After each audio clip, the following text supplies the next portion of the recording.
everyone. So now we're back with Wonder by R.J. Palacio for part 5. Alright, the deal. Mom and Mr. Tushman were talking when we got back to the office. Mrs. Garcia was the first to see us come back, and she started smiling her shiny smile when we walked in. So, August, what did you think? Did you like what you saw? She asked. Yeah, I said, nodding, looking over at Mom. Jack, Julian, and Charlotte were standing by the door, not sure if they should stay or if they should go, if they were still needed. I wondered what else they'd been told about me before they'd met me. Did you see the baby chick? Mom asked me. As I shook my head, Julian said, Are you talking about the baby chicks that are in science? Those got donated to a farm at the end of every school year. Oh, said Mom, disappointed. But they hatch new ones every year in science, Julian added, so August will be able to see them again in the spring. Oh, good, Mom said, eyeing me. They were so cute, August. I wish you wouldn't talk to me like I was a baby in front of other people. So, August, said Mr. Tushman, did these guys show you around enough, or do you want to see some more? I realize I forgot to ask them to show you the gym. We did anyway, Mr. Tushman, said Julian.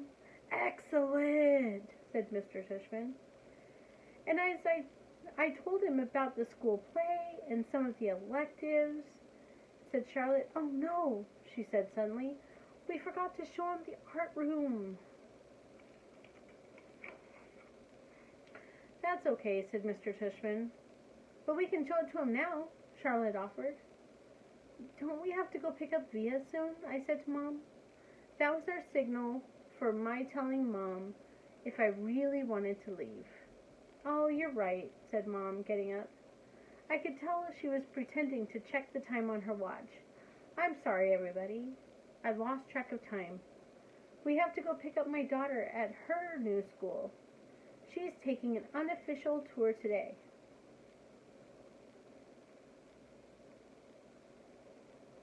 That part was a lie. Oh, the part that was a lie was that we were picking her up at school, which we weren't. She was coming home with Dad later. Where does she go to school? Asked Mr. Tushman, getting up. She's starting Faulkner High School this fall. Wow, that's not an easy school to get into. Good for her. Thank you, said Mom, nodding. It'll be a bit of a schlep, though. The A train down to 86th, then crosstown bus all the way to the east side. Takes an hour that way, but it's just a 15-minute drive. It'll be worth it. I know a couple of kids who got into Faulkner and love it, said Mr. Tushman. We should really go, Mom, I said, tugging at her pocketbook. Tushman was a little surprised. We said goodbye kind of quickly after that. I think Mr. Tushman was a little surprised that we were leaving so suddenly. And then I wondered if he would blame Jack and Charlotte, or even though it was really Julian, who made me feel kind of bad. Everyone was really nice, I said. I made sure to tell Mr. Tushman before we left. I look forward to having you as a student, said Mr. Tushman, patting my back. Bye, I said to Jack and Charlotte and Julian, but I didn't really look at them, or I didn't look up at all, until I left the building. Home. As soon as we had walked at least a half block from the school, Mom said, So, how did it go? Did you like it? Not yet, Mom, I said. When we get home. The moment we got inside the house, I ran to my room and threw myself on my bed. I could tell Mom didn't know what was up. I guess she didn't really care either. I felt very sad and a little tiny bit happy at the same exact time. Kind of like I was laughing, crying all over again. My dog Daisy followed me into the room, jumped on my bed, and started licking me all over my face. Who's a good girlie? I said in my dad voice. Who's a good girlie? Is everything okay, sweetness? Mom said. She wanted to sit down beside me, but Daisy was hogging the bed. "Excuse me, Daisy," she said as she sat down, nudging Daisy over. "Were those kids not nice to you, Augie?" "Oh, no," I said, only half lying. "They were okay." "But they were nice." "But they were nice?" "Mr. Tushman went out of his way to tell me how sweet those kids are." "Uh-huh," I nodded, but I kept looking at Daisy, kissing her on the nose and rubbing her ear until her back leg did that little flea scratch shake. "That boy Julian seemed especially nice," Mom said. "Oh, no, he was not, though. He was the least nice. I liked Jack, though. He was nice. I thought his name was Jack Will, but it's just Jack." "Wait, maybe I'm getting them confused. Which one was with the dark hair that was brushed forward?" "Julian. And he wasn't nice?" "No, not nice." "Oh." She thought about this for a second. "Okay, so is he the kind of kid who is one way in front of grown-ups and another way in front of kids?" "Yeah, I guess." "I hate those," she answered, nodding. He was like, "So, August, what's the deal with your face? Were you in a fire or something?" Mom didn't say anything. When I looked up at her, I could tell she was completely shocked. "He didn't say it in a mean way," I said quickly. "He was just asking." Mom nodded. "But I really liked Jack. He was like, 'Shut up, Julian.' And Charlotte was like, 'You're so rude, Julian.'" Mom nodded again. She pressed her fingers on her forehead like she was pushing against a headache. "I'm so sorry, August," she said quietly. Her cheeks were bright red. No, it's okay, Mom. Really. You don't have to go to school there if you don't want to, sweetie." "But I want to," I said. "Augie, really, Mom, I want to." And I wasn't lying. First day jitters. Okay, so I admit the first day of school, I was so nervous that the butterflies in my stomach were more like pigeons flying around my insides. Mom and Dad were probably a little nervous too, but they acted all excited for me, taking pictures of me and Via before we left the house, since it was Via's first day of school too. Up until a few days before, we weren't sure I would be going to school at all. After my tour of the school, Mom and Dad had reversed sides on whether or not I should go. Mom was now the one saying I shouldn't go, and Dad was saying I should. Dad told me he was really proud of how I handled myself with Julian, and that I was turning into quite the strong man. And I heard him tell Mom that he now thought that she had been right all along. But Mom, I could tell, wasn't quite so sure. When Dad told her that he and Via wanted to walk me to school today, since it was on the way to the subway station, Mom seemed a little relieved that we would all be going together. And I guess I was too. Even though Beecher Prep is just a few blocks from the house, I've only been on that block a couple of times before. In general, I try to avoid blocks where there are lots of kids running around. On our block, everyone knows me, and I know everybody. And I know every brick, every tree trunk, every crack in the sidewalk. I know Mrs. Grimaldi, the lady who's always sitting by her window. And I know the old guy who walks up and down the street, whistling like a bird. I know the deli on the corner where Mom gets our bagels. I know the waitresses at the coffee shop who all call me honey, and give me lollipops whenever they see me. I love my neighborhood of North River Heights, which is why it was so strange to be walking down the block feeling like it was all new to me suddenly. Amesfort Avenue, a street where I've been down a million times, looked really different for some reason. For full of people I've never seen before, waiting for buses and pushing strollers. We crossed Amesfort and turned up Heights Place. Via walked next to me, like she usually does, and Mom and Dad were behind us. As soon as we got to the corner, we saw all the kids in front of the school. Hundreds of them.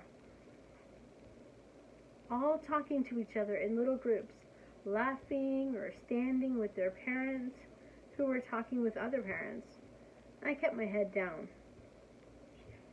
Everybody's just as nervous as you are, said Via in my ear. Just remember that this is everybody's first day of school, okay? Mr. Tushman was greeting parents and students in front of the school entrance. I have to admit, so far, nothing bad had happened.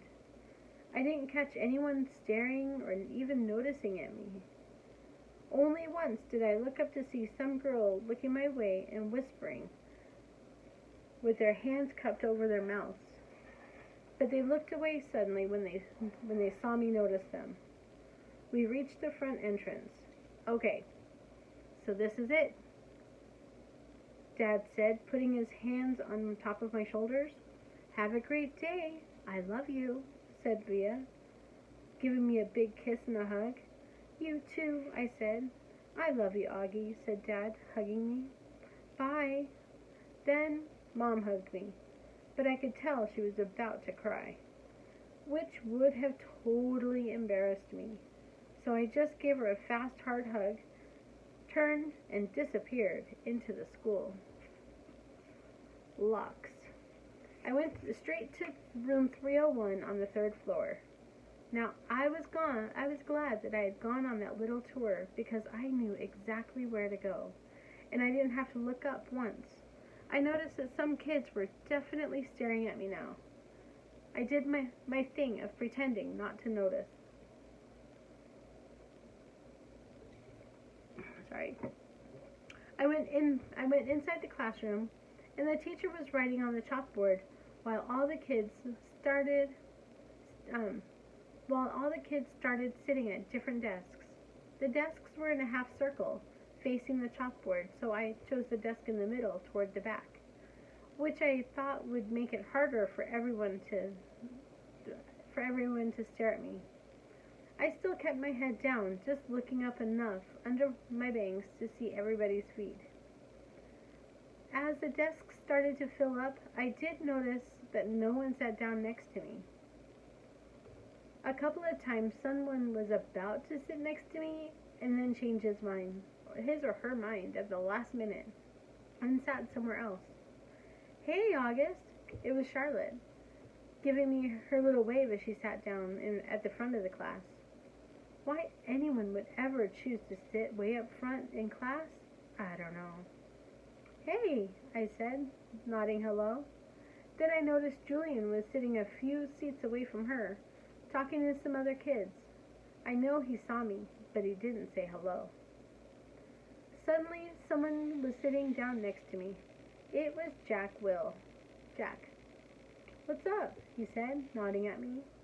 Hey, Jack, I answered, waving my hand, which immediately I wish I hadn't done, because it kind of felt uncool. All right, kids, all right. Everybody, settle down, said the teacher, now facing us. She had written her name, Mrs. Petosa, on the chalkboard. Everyone find a seat, please. Come in, she said. A couple of kids who had just walked in the room. There's a seat right there and right there. She hadn't noticed me yet. Now, the first thing I want everyone to do is stop talking. And she noticed me.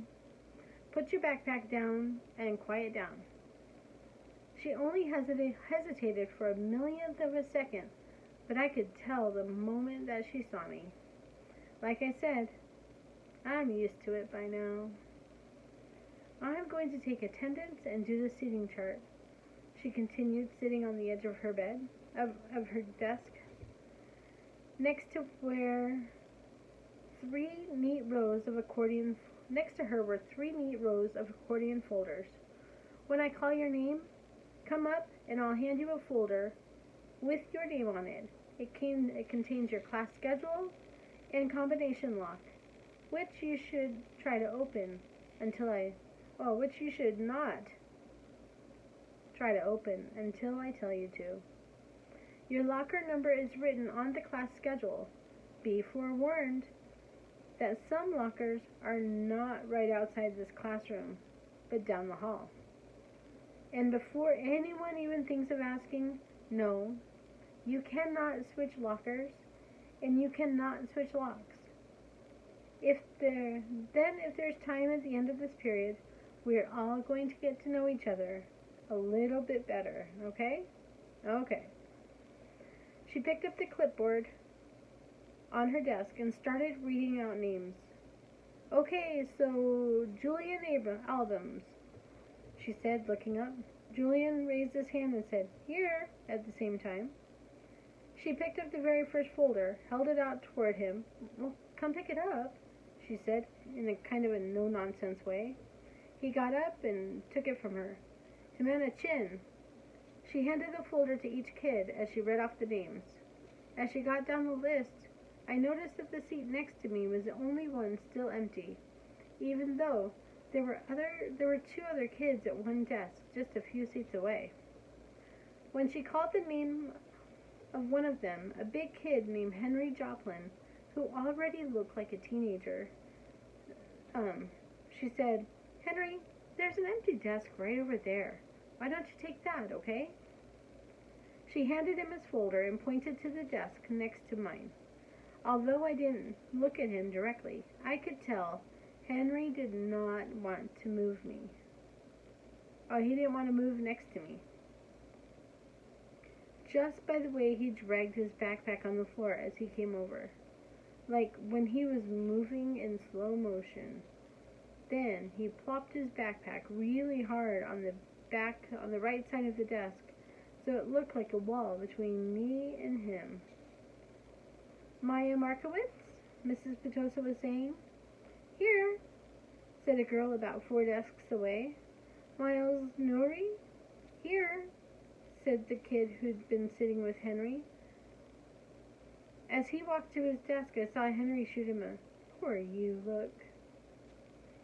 "August Pullman," said Mrs. Petosa. "Here," I said quietly and raising my hand. "Hi, August," she said, smiling at me very nicely when I went up to get my folder. I kind of felt like everyone's eyes were burning into me.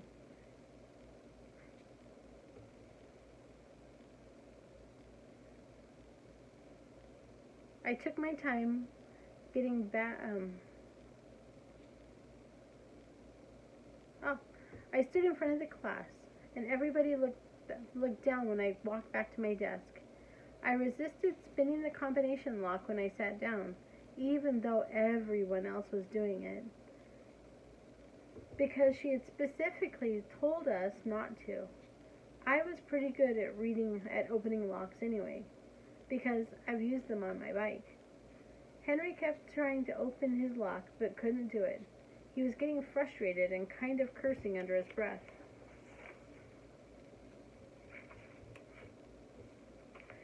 Mrs. Petosa called out the next few names, and the last one was Jack Will. After she handed back his folder and said, "Okay, so everybody write your combinations down somewhere safe that you won't forget, all right? But if you do forget, which happens at least 3 times this year,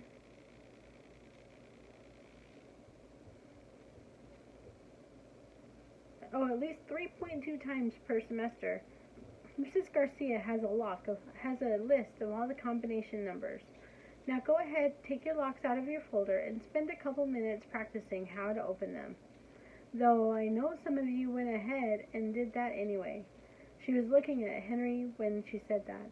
And so, meanwhile, I'll tell you guys a little something about myself, and then you guys can tell me a little bit about yourselves, and we'll get to know each other. Sound good? Good. She smiled at everyone, though I felt like she was smiling at me the most. It wasn't a shiny smile, like Mrs. Garcia's. It was a normal smile, like she meant it. She looked very different from what I thought teachers would look like. I guess I thought she'd look like Mrs. Fowl from Jimmy Neutron, an old lady with a big bun on top of her head. But in fact, she looked exactly like Mon Mothma from Star Wars VI. A haircut kind of like a boy's and a big white shirt, kind of like a tunic. She turned around and started writing on the blackboard. More and more frustrated every time someone else popped one of the locks open. He got really frustrated. Oh, Henry still couldn't get his lock open. He was getting more and more frustrated every time someone popped one open. He got really annoyed when I was able to open mine on the first try. Funny thing is, if he hadn't put the backpack between us, I most definitely would have offered to help him. Alright, I'll see you guys in a little bit.